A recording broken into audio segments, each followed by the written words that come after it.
Winter Troll. The angry battle cry of the Winter Troll has frozen the veins of northern Khadorans, the Nis, and even the hardy dwarves of Roll. Emerging from the blinding white sheets of the raging blizzard, their bloodshot eyes fierce and merciless. Winter Trolls descend upon villages, tear apart houses, and expose the inhabitants. One great exhalation of their freezing breath covers their victims in a crippling rime before the trolls descends to feast on their prey. The hardy trollkins of the northern Scarfell forest occasionally befriend these savages and turn them into powerful allies to defend their territories. Trollkin warlocks have goaded the winter trolls from remote lairs, encouraging them to follow into warmer climes and join in the battle. These fierce creatures demonstrate the characteristic adaptability of trolls.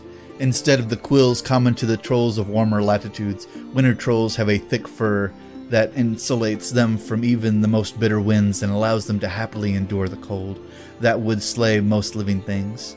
Each harnesses the raw power of the ice and snow, able to breathe out tremendous gouts of frozen air that rips through foes and chokes breaths from lungs.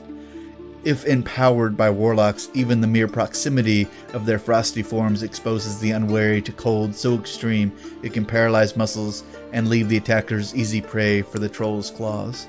And this guy is slightly different from the ice trolls that throw frozen, spears of ice, because this guy is a little bit more of a melee combatant.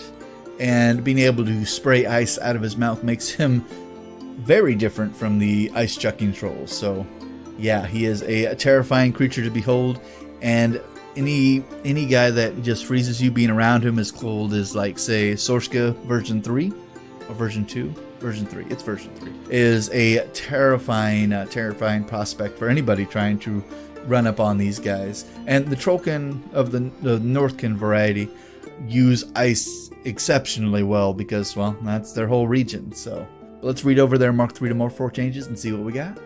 And as always, we will start with their stat line. He is still a speed 5, he is a mat 5, he is a rat 6, so his rat actually went up, so he's a little bit better at his range attacks. His defense is 12, his armor is 16, fury rate is 3, and threshold is 9. He has the slam and headbutt capabilities, as most small Trollkin do.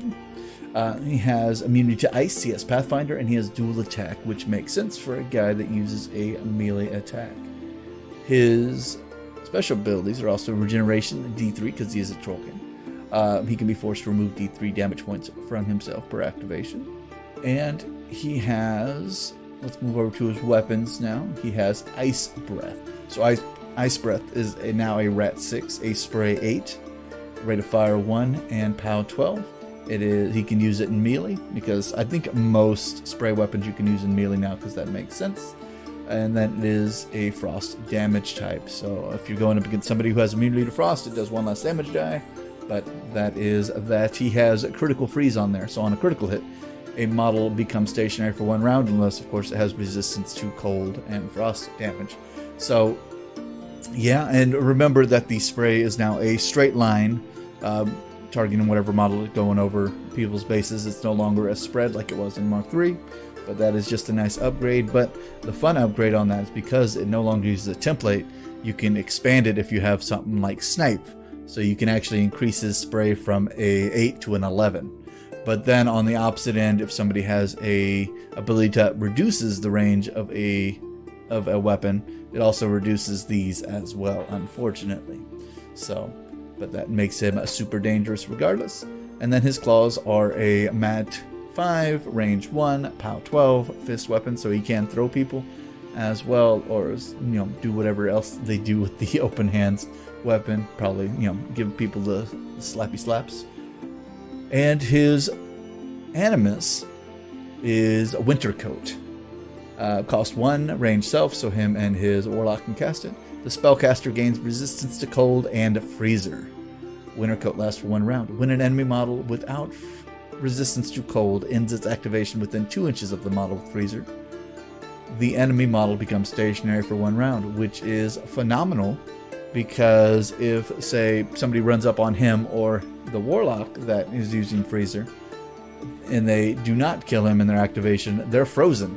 So he can automatically make his make free attacks onto the stationary model without having to roll any attacks at all because they're frozen, and he just automatically hits and automatically does whatever damage. So yeah, having Freezer is a very, very powerful spell. They just have to survive out the onslaught of the original, and if they do that, they can avoid being frozen. But if they're unable to take out what they're trying to take out, it is frozen. But if you put him in a unit or another group, it's everybody within 2 inches, so he can kind of, you know, spread out that buff a little bit for if you want to try to defend a unit, or say a bigger solo or a bigger war beast. You know, that is a great aspect to have as well. Which basically, he is the same guy that he was in Mark III to Mark IV. Nothing really has changed at all. So yeah, there's that. A good old beat stick that can hand out Freezer to himself and his Warlock, and can critical freeze people by breathing on them. Makes him a very dangerous. But let's